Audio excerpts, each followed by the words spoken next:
제 31장.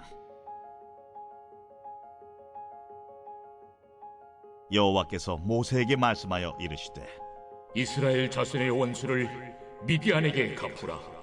그 후에 내가 내 조상에게로 돌아가리라.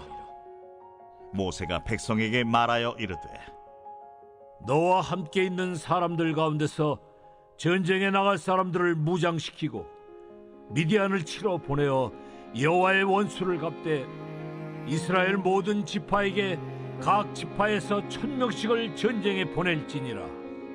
하매 각 지파에서 1000명씩 이스라엘 100만 명 중에서 12000명을 택하여 무장을 시킨지라. 모세가 각 지파에 1000명씩 싸움에 보내되 제사장 엘르아살의 아들 비느하스에게 성소의 기구와 시노나팔을 들려서 그들과 함께 전쟁에 보내매, 그들이 여호와께서 모세에게 명령하신 대로 미디안을 쳐서 남자를 다 죽였고, 그 죽인 자 외에 미디안의 5왕을 죽였으니 미디안의 왕들은 에위와 레겜과 수르와 후르와 레바이며 또 부올의 아들 발람을 칼로 죽였더라.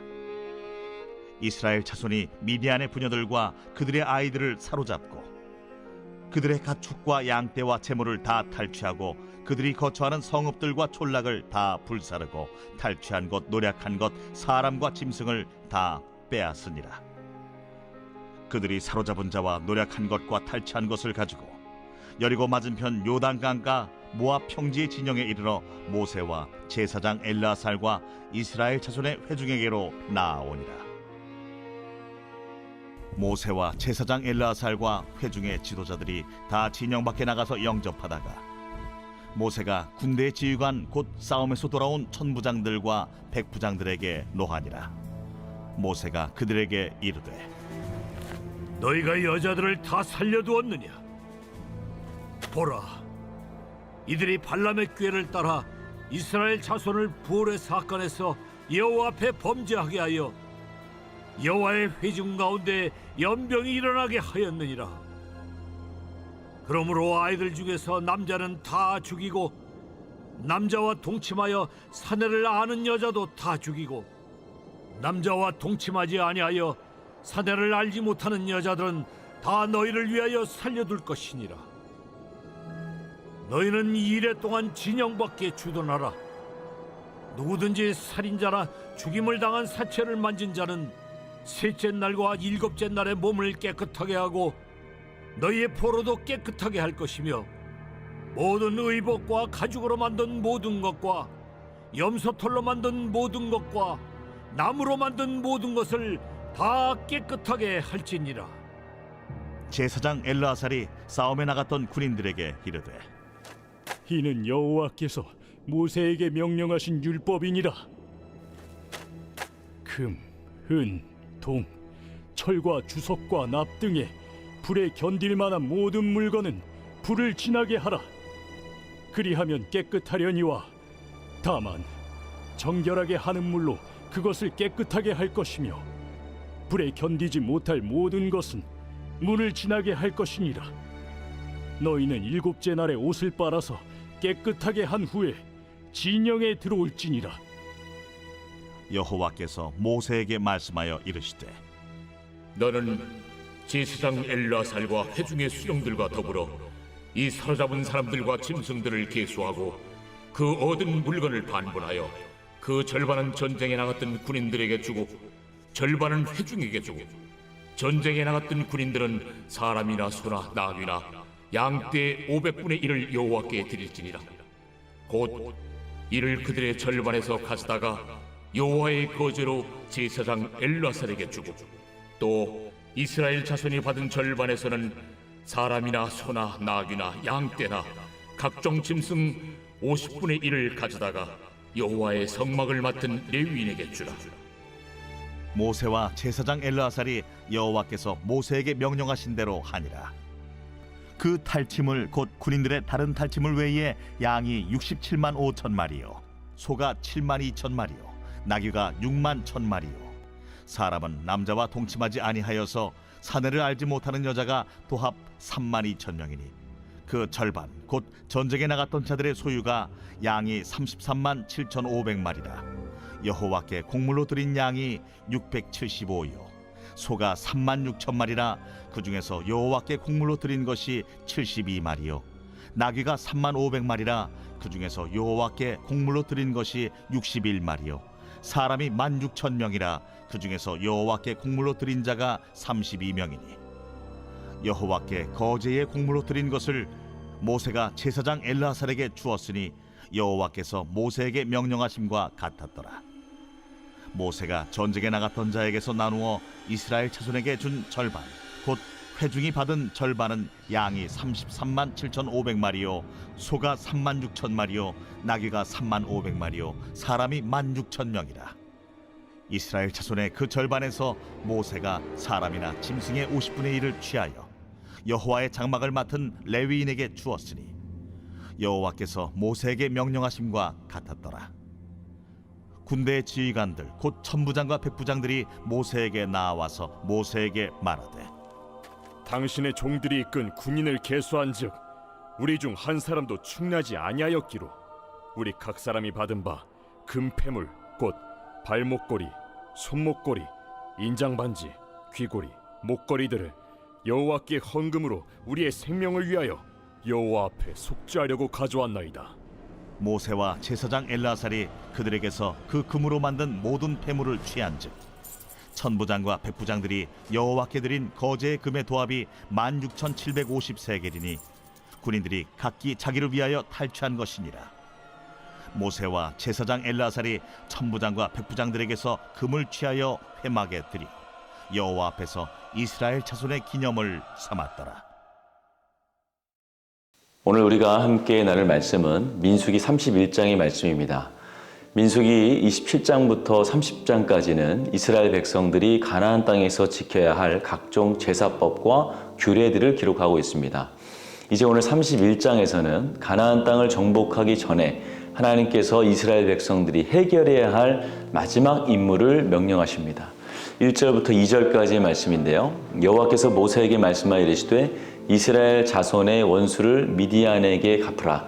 그 후에 내가 내 조상에게로 돌아가리라 라고 말씀을 합니다.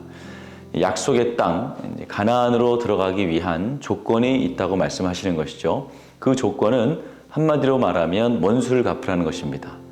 인간적인 생각으로는 잘 이해가 되지 않는 하나님의 말씀입니다.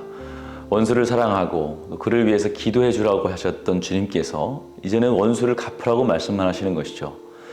이 명령에 순종해서 이스라엘은 각 지파에서 1,000명씩을 각출해서 12,000명의 군인들을 무장시켜서 전쟁터로 내보냅니다.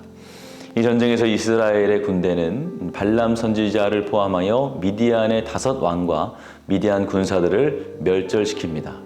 그리고 승리에 대한 영광의 상징인 제물과 또 가축, 여자와 아이들을 전리품으로 가져오게 되죠. 오늘 본문은 이스라엘 군대는 한 명의 인명 손실도 보이지 않았다고 기록하고 있습니다. 이보다 더 완벽한 승리는 없어 보입니다. 이제 가나안 땅으로 전진하는 일만 남은 것 같습니다. 그런데 이 순간 다시 한번 우리의 상식으로는 이해할 수 없는 말씀을 주님께서 모세를 통해서 하십니다. 15절과 17절 말씀입니다. 모세가 그들에게 이르되 너희가 여자들을 다 살려두었느냐? 그러므로 아이들 중에서 남자는 다 죽이고 남자와 동침하여 사내를 아는 여자도 다 죽이고 라고 말씀을 합니다. 모세는 포로를 전쟁터에서 죽이지 않고 살려온 것에 대해서 진노를 합니다. 그리고 남자와 동침하지 않은 여자를 제외한 모든 여자와 아이를 멸살하라고 말씀합니다. 이걸 한번 생각해 보시기 바랍니다. 시내산에서 원수를 갚지 말라고 또 이웃을 사랑하라는 율법을 받은 모세가 어떻게 포로로 잡혀온 힘없는 불쌍한 여자와 아이들을 죽이라고 명령할 수 있겠습니까? 영적으로 이 문제를 바라보지 않으면 우린 이해할 수 없습니다. 성경이 서로 다른 명제를 내세우는 것처럼 보이지만 사실은 그것은 하나님의 숨은 뜻이 있습니다. 하나님은 사랑이시다라는 말은 맞는 말이지만 그러나 기억해야 될 것은 이 말에는 하나님의 공의가 반드시 포함되어 있다는 것입니다. 사랑은 잘못된 방향으로 나아갈 때 꾸짖고 책망하고 징계하는 것까지를 의미합니다. 특별히 사랑은 죄에서 철저하게 분리하는 것을 포함합니다. 요한복음 3장 16절 말씀, 우리가 잘 아는 말씀이죠. 하나님이 세상을 이처럼 사랑하사 독생자를 주셨으니 하나님은 우리를 너무 사랑하셔서 아들 예수님을 십자가에 내어주셨다고 합니다. 왜 예수님은 십자가에서 죽으셔야만 했을까요? 바로 우리의 죄 때문입니다. 죄의 문제를 해결하는 것이 예수님이 십자가에서 죽으신 이유이고, 결국 우리를 향한 하나님의 사랑은 그 죄의 문제를 해결하는 것부터 시작되었다는 것이죠. 사랑과 죄는 결코 떼어서는 생각할 수 없습니다. 만약 죄의 문제를 언급하지 않고 사랑을 말하면 그 사랑은 방종이 되고 불의를 낳게 되는 것이죠. 바울과 바나바의 선교 여행을 우리가 생각해 보면 그들이 1차 전도 여행 후에 마가 요한을 데려가는 일로 인하여서 서로 충돌하는 장면을 우리가 보게 됩니다. 어떤 인생이 잘못된 길을 가고 있다면 우리는 담대하게 그에게 선한 자극을 줄 필요가 있습니다. 잘못된 것에 대한 책망과 징계도 때로는 필요하다는 것이죠. 그것이 곧 그를 죽이려 함이 아니라 살리기 위함이기 때문입니다. 본문을 깊이 들여다보면 하나님께서 원수를 갚으라고 하실 때 그 원수는 사람이나 미디안이라는 특정한 민족이 아님을 우리가 알 수 있습니다. 또한 그들을 향한 미움이나 복수 차원이 아닌다는 것을 알 수 있습니다. 하나님의 원수는 바로 죄입니다. 죄를 조장하는 사탄이 우리의 원수입니다. 그리고 하나님이 바로 그 죄를 미워하신 것이죠. 거룩하신 하나님과 교제를 방해하고 멸망으로 이끌어가는 죄에 대한 미움이며 또 죄에 대한 복수인 것입니다. 하나님의 이스라엘 백성들이 죄에서 분리되어서 거룩하기를 원하셨습니다. 이방신으로부터 분리되기를 원하셨던 것입니다. 그런데 이스라엘 백성들은 여전히 그들 가운데 하나님께서 그토록 싫어하시는 죄를 품고 있었다는 것입니다. 53절의 말씀입니다. 군인들이 각기 자기를 위하여 탈취한 것이라 라고 말씀하죠. 이스라엘 백성들은 죄를 섬멸하기 위한 하나님의 성전에 참여하면서 여전히 그 죄를 추구하고 있는 것입니다. 전쟁을 통해 잡아온 여인들과 음행한 마음을 두고 있었다는 것입니다. 전쟁에서 가져온 재물과 가축들로 자신들의 사리사욕을 채우려는 마음을 품고 있었다는 것이죠. 모세는 이런 그들의 죄된 마음을 알고 노하여 호되게 책망한 것입니다. 모세는 여자와 아이들을 멸절하라고 명령한 이후에 전쟁에 참가한 군인과 남은 포로들, 심지어 그들이 입고 있던 옷과 무기를 포함한 모든 물건들을 깨끗게 할 것을 명령합니다. 이러한 정결의식을 통해서 모세는 이스라엘 백성이 죄에서 얼마나 철저하게 분리되어야 하는지를 철저하게 가르치고 있는 것입니다. 그리스도인들은 영적 이스라엘입니다. 하나님께서 오늘 우리에게도 동일하게 죄에 대하여, 세상에 대하여 철저히 분리될 것을 명령하십니다. 내가 거룩하니 너희도 거룩하라 라는 주님의 음성을 기억하며 죄에서 분리되어 거룩한 삶을 살아가면서 영적 풍성한 가나안 땅을 경험하시는 우리 모두가 되시기를 주님의 이름으로 축원합니다. 오늘은 토요일입니다. 우리 물질의 회복을 위해서 함께 기도하시기 바랍니다. 성도들의 생업과 사업을 지켜달라고, 물질로 어려움 당하지 않도록 선교하는 복된 가정이 되게 해달라고 함께 기도해 주시기 바랍니다. 기도하겠습니다. 귀하신 아버지 하나님, 은혜와 사랑을 감사합니다. 우리 안에 모든 숨겨진 죄악들, 숨겨진 드라빔을 밝혀주시며 빛 가운데 드러난 모든 어두움들이 물러가게 하여 주시옵소서. 우리의 원수 마귀 죄와 싸워 이기는 우리 모두가 되게 하여 주시며 그리스도의 보혈을 의지하여서 승리하는 삶을 살아가게 하여 주시옵소서.